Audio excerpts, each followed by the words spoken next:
Out on a Friday afternoon, and got some warm weather today, so I'm so excited to be outside. And I thought I might just talk a little bit about my upcoming matrix integration exploration that is for mental health and well-being professionals committed to change. This coming weekend, we'll be having the last live class for the 2021 Matrix Integration Exploration, and wow, 10 months. It's been amazing. It's been an amazing time to connect with a group of people so intimately, and for these folks to be connecting intimately with themselves. And one thing that I was connecting to today with regard to these explorations is really how radical they are in a way. Not, of course, for everyone, but for lots of folks, they really employ a really different thought technology, a different way of connecting with ourselves and connecting with each other. And the first way that it's really radical is so simple, but really it's really connecting to slowing down.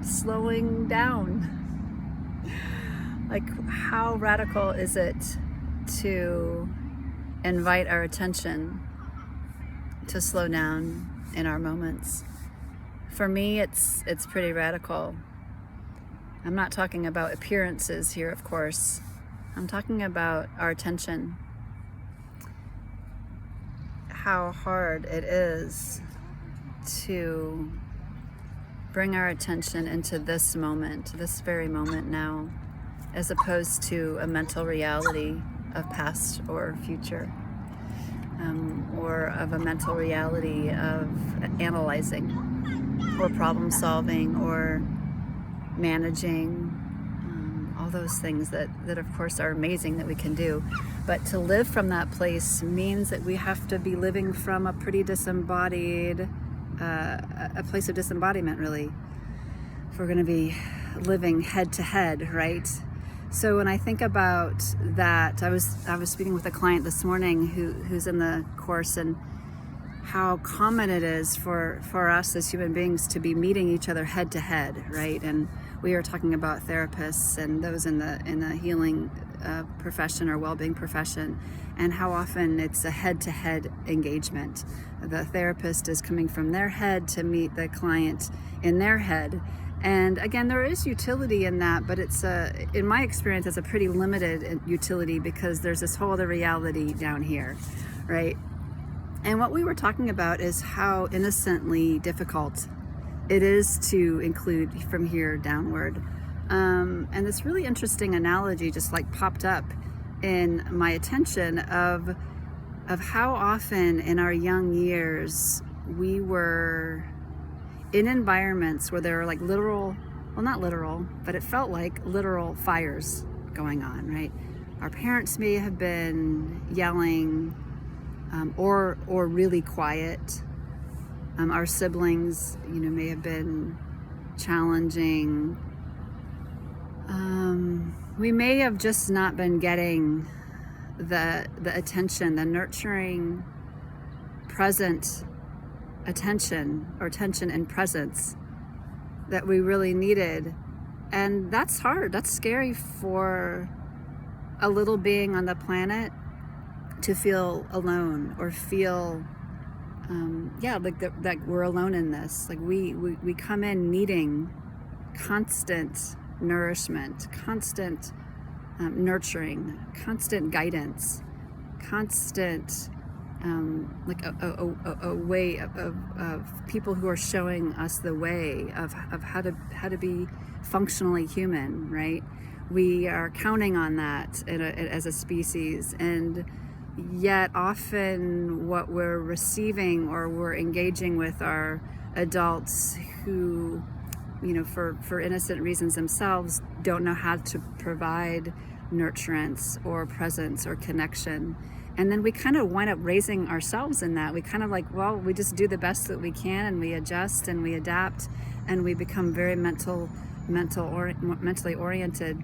And so there's back to this fire analogy. It's like we're raised with this sense of urgency and needing to adapt and needing to be quiet, and needing to kind of fend for ourselves emotionally speaking. I'm not talking food, shelter, water, clothing. I'm talking emotionally speaking. We're taught to kind of fend for ourselves and be amidst kind of emotional fires. And either we might take on the role of firefighter, right, in our households. We might be the ones that try to put out the fires and keep the peace.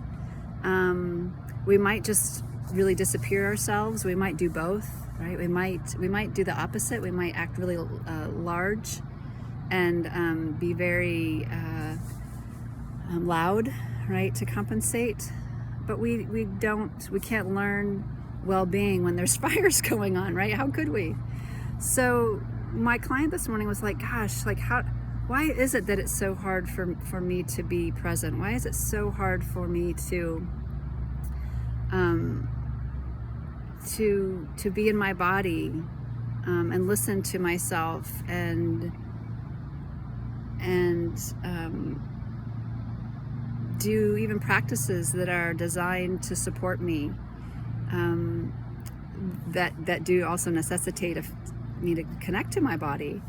And we just talked about that for a while, and we found some compassion in naming that actual factualness, the actual factual that there hadn't been training of how to be in one's body, in her body, in those young years. So to beat herself up for it now wouldn't be fair. It's funny use of the word fair, but it'd be like being mad at myself for not being able to teach physics. Right? Or being mad at myself for not knowing how to teach math would probably be even a better one. Like, I've just not been trained in how to teach math, so why would I judge myself or feel shame for not knowing how to teach math? And yet that's kind of what we often do. We get so mad at ourselves for not being the person, the self that we think we should be. And so to bring in that actual factual reality, like, oh yeah, I didn't get that training when I was young. No one showed me how to be with hard, uncomfortable feelings. No one taught me how to kind of put out fires inside of myself with, by utilizing breath, for example, right? Or other things. In fact, the people that ideally would have been teaching me that often were creating the fires, right? Goodness. So it's an interesting part of most of our realities where we have not known how to be here. So coming back to this exploration, what we really learn over time together, in our one-on-one sessions, a lot of that happens there, but also in our group connections where we meet monthly, bi-monthly, and then monthly, and then through other mediums, is to discover, like, wow, I can be safe in here. I can be safe in my body. I can be safe to slow down to be in my body, right? I'm not going to slow down if I'm not safe to be here, right? I'm going to keep moving from that firefighter perspective, or that assumption that there's fires happening. I'm going to keep moving from that same urgency that I had maybe my whole, most of my childhood. There was a sense of urgency, and I'm not going to slow down and feel that, right? No way. So as adults, we might start to learn, like, oh, I'm not in those predicaments anymore. And maybe I can slow down. Maybe I can connect to actually what's here now in the body, with my sitting, breathing body, my feet on the ground and my back against the chair. Oh, maybe I can do that. Maybe I can bring my attention to include my body here, just in the most simple, basic ways, nothing complicated, right? To start there and to develop that relationship with my body that's here in this moment, instead of going to my mind that is referencing a past or a future. So we learn in this class, in this exploration, that we are safe to slow down. We learn in this exploration that we're safe to connect to the here and now.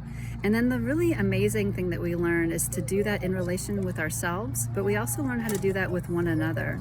So we learn how to be with ourselves And from here, from being in the being, we include other, right? We include other. So back to that role of the therapist or facilitator or coach, we learn that we can be in our beings, in our whole beings, and we can include our client from this realm of our whole being, where our whole being is getting nurtured constantly through the connection that we have through the field of gravity, through the field of presence. It's just happening automatically when we're drawing from this wider place, and then we are including our client as well. And so then our clients start to pick up on this different way of being. Our clients start to not only get the benefit of being met from presence and being met from well-beingness and being met from a whole body instead of a talking head, our clients start to get really curious. They feel that immediately. There's something different here in this interaction. The nervous system will start to pick it up real quickly, like, oh, there's some kind of safety here that the nervous system will start to pick up on. And then yeah, we talk about that, right? We just get really honest about that, like, yeah, can we be here, right?